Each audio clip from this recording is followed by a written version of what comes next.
si Yan Lim nagsalita na sa dahilan ng paghihiwalay nila ni Kim Chiu.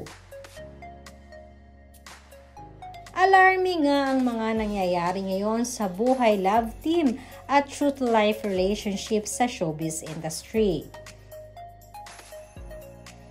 Dahil this month ay kabi-kabila ang mga naghihiwalay.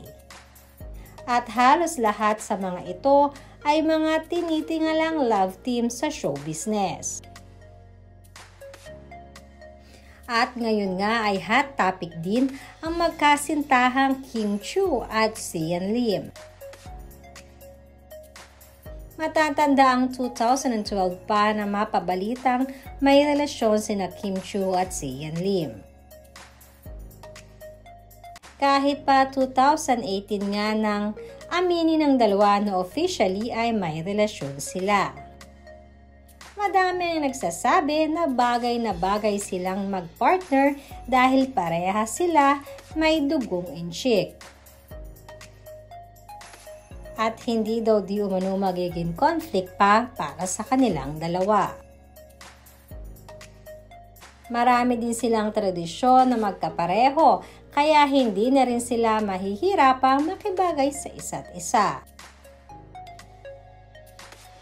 Habang nagbo-boom naman ang career ni Kim Chiu dahil ngayon ay mainstay siya sa Showtime, ay patok na patok din ang teleseryeng pinag-uusapan na kasama niya sina J.M. De Guzman at Paolo Avellino sa teleseryeng Linlang. Kakaiba nga ang project na ito ni Kim sa lahat ng kanyang nagampanang teleserye man or sa pelikula. Dahil mas daring at palaban nga ang mga eksena ni Kim Chiu dito. At ayon nga sa aming source, aminin di umano ni Sian na dito di umano nagsimula ang lahat kaya naging maasim ang kanilang relasyon.